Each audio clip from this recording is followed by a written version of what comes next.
Voilà pourquoi les Changyu sont si importants quand on apprend le chinois. Ce sont des phrases courtes, souvent 4 caractères, et c'est un peu l'équivalent de nos expressions en français, comme donner sa langue au chat, tomber dans les pommes, etc.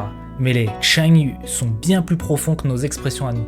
Quand j'ai commencé le chinois, j'ai fait l'erreur de les laisser de côté. La première raison, c'est que je voyais pas vraiment l'intérêt. Le chinois, c'est déjà assez compliqué comme ça, pour en plus rajouter des expressions qui sont souvent difficiles à apprendre. Mais maintenant, je réalise que quelles que soient les motivations pour apprendre le chinois, ils sont essentiels. Si vous apprenez le chinois parce que vous aimez la culture chinoise, la mythologie, etc., les Changyu viennent de la Chine ancienne et leurs significations viennent aussi d'histoires et de légendes anciennes. Donc les étudier, ça permet de comprendre en profondeur la culture chinoise, et les utiliser, ça permet de continuer de faire vivre cette culture.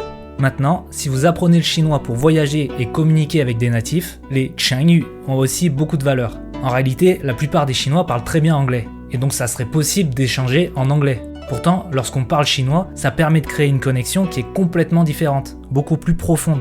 Utiliser un Changyu, ça permet d'augmenter ce phénomène. Ça montre qu'en plus de s'intéresser à la langue, on s'intéresse à la culture profonde de la Chine.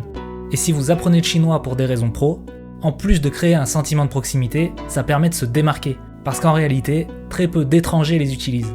La deuxième chose qui m'a poussé à les laisser de côté pendant très longtemps, c'est que je savais pas vraiment comment et quand les utiliser. C'est pour ça que je vais faire une série de vidéos où je vais expliquer leur signification, mais je vais aussi montrer des situations concrètes dans lesquelles on peut les utiliser.